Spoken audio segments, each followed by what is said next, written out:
আজি অসমকে ধৰি ভাৰতৰ বিভিন্ন প্ৰান্তৰ পৰা কেইটামান গুৰুত্বপূৰ্ণ খবৰ কালেক্ট কৰা হৈছে। এনেধৰণৰ খবৰবোৰ প্ৰতিদিনে চাবলৈ নিউজ আছাম ইউটিউব চেনেলখন ছাবস্ক্ৰাইব কৰি বেল আইকনটো বজাই দিব।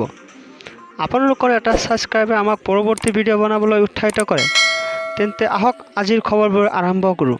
জিলাত টেট পৰীক্ষা নপতাৰ বাবে দলগাঁৱত আমছুৱে তীব্ৰ প্ৰতিবাদ কৰে আৰু শিক্ষামন্ত্ৰীৰ প্ৰতিমন্ত্ৰী দাহ কৰে।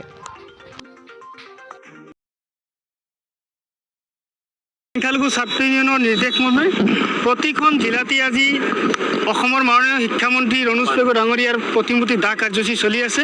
আমি দুটা দাবীৰ প্ৰতিবাদত আজি সমৰ্থনত আজি আমি এই প্ৰতিবাদী কাৰ্যসূচী গ্ৰহণ কৰিছোঁ। যে আপোনালোকে জানে যে এইবাৰ মহাবিদ্যালয়সমূহত বহুতো ছাত্ৰ ছাত্ৰীয়ে নামভৰ্তিৰ পৰা বঞ্চিত হৈছে।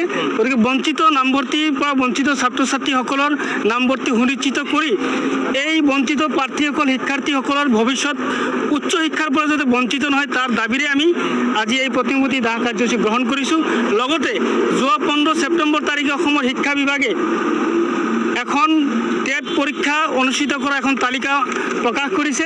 সেই তালিকাখনৰ পৰা 6খনকৈ সংখ্যালঘু অধ্যুষিত জিলা বাদ পৰিছে, অন্তৰ্ভুক্ত কৰা নাই।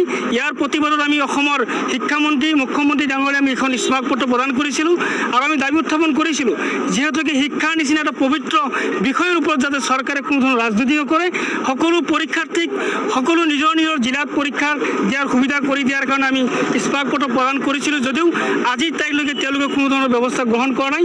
লগতে যোৱাকালি সিদিনাখন মুখ্যমন্ত্ৰী ডাঙৰীয়া এখন সংবাদমেলত প্ৰকাশ কৰিলে যে কোভিড প্ৰট'কলৰ কাৰণে এই কাৰ্য বা এনেকুৱা ধৰণৰ সিদ্ধান্ত গ্ৰহণ কৰিছে বুলি আমাক জনাইছে।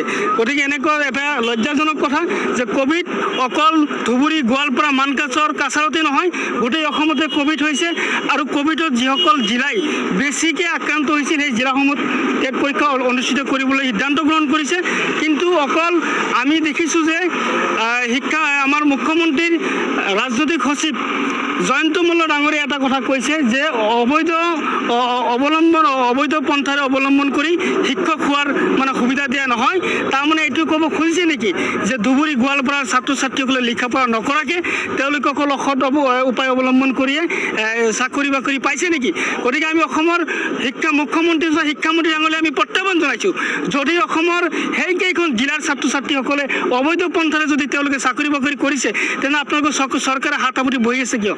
চৰকাৰে চুৰি পিন্ধি বহি আছে নেকি? গতিকে আমি দাবী উত্থাপন কৰিছোঁ যে আমাৰ দাবীসমূহ যদি পালন অতি শীঘ্ৰে যদি অসম চৰকাৰে মানি নলয় তেনেহ'লে আমাৰ এই আন্দোলন ইয়াতকৈ তীব্ৰ গণতান্ত্ৰিক আন্দোলন হ'ব।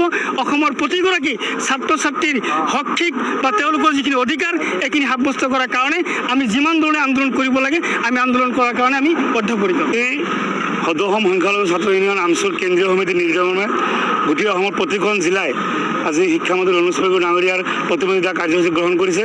যে আপোনালোকে ইতিমধ্যে সকলোৱে অৱগত যে টেট পৰীক্ষা অনুষ্ঠিত কৰা যিসমূহ জিলাসমূহ ঘোষণা কৰিছে তাৰ ভিতৰত নামনি অসমৰ 6খনকৈ জিলা তেওঁলোকে সেই তালিকাত বাদ পৰিছে। তো এইটো এটা স্পষ্ট হৈ পৰিছে যে এই নামনি অসমত বিশেষকৈ সংখ্যালঘু ছাত্ৰ ছাত্ৰীৰ সংখ্যা অধিক হোৱাৰ কাৰণে তেওঁলোকে এনেধৰণৰ বৈষম্যমূলক নীতি অৱলম্বন কৰিছে আৰু তাৰ তীব্ৰ প্ৰতিবাদ জনাই আজি আমি এই কাৰ্যসূচী গ্ৰহণ কৰিছোঁ। আৰু আপোনালোকে এইটো জ্ঞাত যে অসমৰ বিভিন্ন মহাবিদ্যালয়ত অধিকাংশ ছাত্ৰ ছাত্ৰী নামভৰ্তিৰ পৰা এইবাৰ বঞ্চিত হৈছে।